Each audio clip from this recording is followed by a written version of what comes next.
하나님 말씀은 창세기 22장 20절에서 24절까지 말씀입니다. 창세기 22장 20절에서 24절까지 말씀, 함께 말씀 봉독하겠습니다. 이일 후에 어떤 사람이 아브라함에게 알리어 이르기를 밀가가 당신의 형제 나홀에게 자녀를 낳았다 하였더라. 그 맏아들은 우스요, 우스의 형제는 부스와 아람의 아버지 그무엘과 게셋과 하소와 빌다스와 이들락과 부드엘이라. 이 8사람은 아브라함의 형제 나홀의 아내 밀가의 소생이며, 부드엘은 리브가를 낳았고 나홀의 첩 르우마라 하는 자도 데바와 가함과 다하스와 마아가를 낳았더라. 아멘. 오늘 말씀은 아브라함의 생애 가운데 이제 가장 어떻게 보면 믿음의 정점을 찍은 사건, 이삭을 모리아산에서 드림으로, 또 아브라함 안에 부활의 믿음이 있다는 사실, 또 하나님께서 아브라함의 믿음을 온전히 인정하시는 그 이후에 일어난 사건입니다. 사건이라기보다는 실은 사건이지만 지나가는 이제 일종의 기록이기도 하고, 또 이 기록이 이 아브라함이 이삭을 하나님께 드리는 그 시험을 통과하고 믿음의 조상으로 우뚝 선 이후에 그것이 그 다음 세대에 또 어떤 영향을 주고 있는지를 이제 보여주는 말씀이 됩니다. 이후에 어떤 사람이 아브라함에게 알리어 이르기를 밀가가 당신의 형제 나홀에게 자녀를 낳았다 하였더라. 갑자기 이제 이런 말씀이 왜 나오느냐라고 하는 사실을 우리가 한번 돌아볼 필요가 있습니다. 실은 밀가가 나오고 또 나홀이 나옵니다. 밀가와 나홀은 창세기 11장 29절에서 그냥 어찌 보면 스쳐가듯이 등장하는 두 이름입니다. 창세기 11장 29절에 아브라함과 나홀이 장가 들었으니 아브라함의 아내의 이름은 사레며 나홀의 아내의 이름은 밀가니 하란의 딸이요 하란은 밀가의 아버지이며 또 이스가의 아버지더라. 아브라함의 그 족보를 보면 아브라함의 아버지 데라가 있고, 또 데라가 세 아들을 낳은 것이죠. 아브라함이 있고 또 나홀이 있고 하란이 있습니다. 근데 하란은 이제 먼저 일찍 죽게 되죠. 결국에는 데라의 자손은 아브라함과 이렇게 나홀 두 자손이 있는 것이죠. 근데 그 자손이, 나홀은 하란 지역에서 계속 머물러서 그 가정이 이제 살아가면서 이제 퍼져 나갔고, 또 아브라함은 거기서 하란에 머물지 않고 남쪽으로 내려와서 가나안 지역, 여기서는 특별히 이제 브엘세바에 지금 있죠.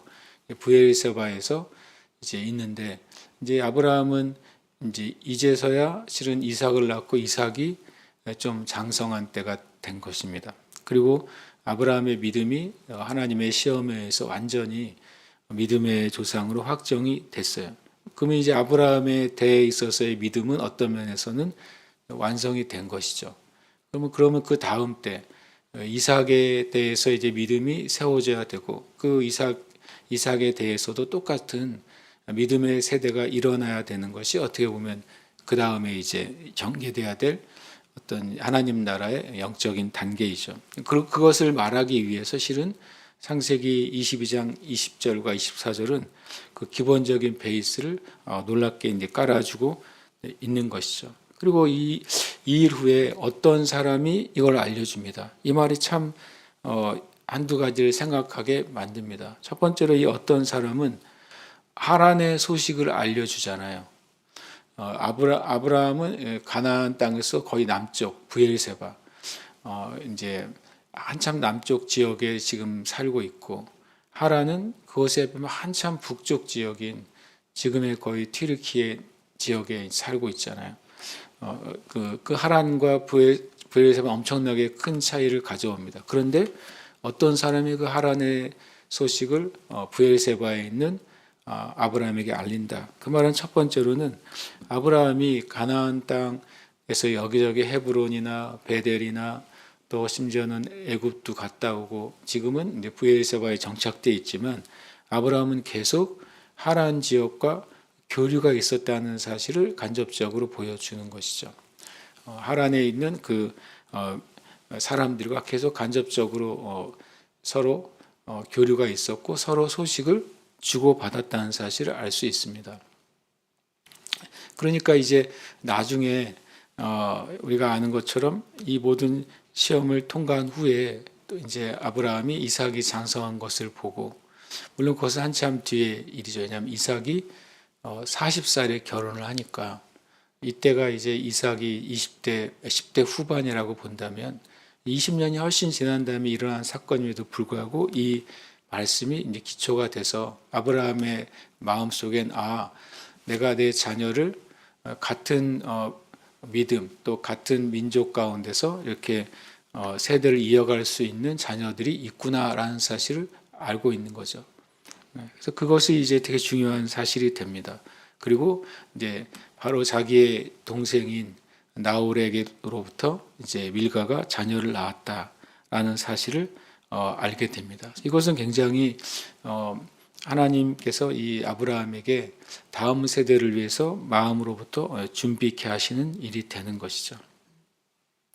그 다음에 이제 자세하게 그 가계를 소개합니다. 그 맏아들은 우스의 형제는 이렇게 8명이 있는데 그 끝에 부드엘이라고 하는 8번째 아들, 마치 실은 다윗도 8번째 아들이잖아요.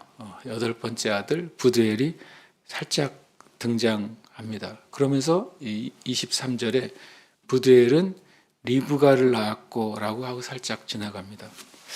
나중에 20몇 년이 지난 후에 아브라함은 자신의 그 아들 이삭에게 아내를 맞이하게 해주기 위해서 다메섹 사람 엘리에셀이죠. 이미 나이가 들었다고 노년이라고 말하는 엘리에셀을 이 파견을 하죠. 이 아람 지역 하란으로 파견을 합니다. 그러면서 자기의 친족 가운데서 이삭의 아내를 구해올 것을 요구합니다.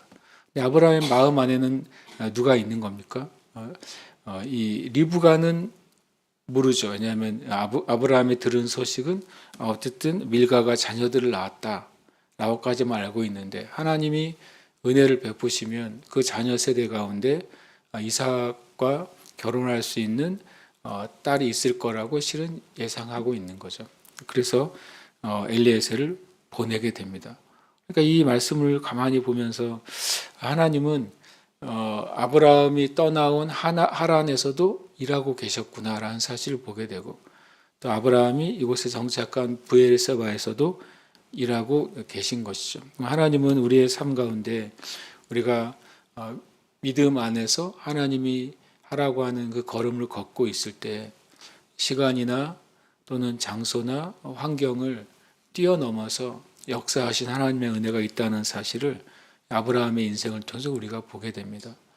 그 말씀은 또 로마서 8장에서 하나님을 사랑하는 자, 곧 그 뜻대로 부르심을 입은 자들에게는 모든 것이 합력과 선을 이루신다는 말씀에 대해서 아브라함의 인생을 통해 우리에게 하나님께서 증거해 주시고 또 말씀하시는 것이죠.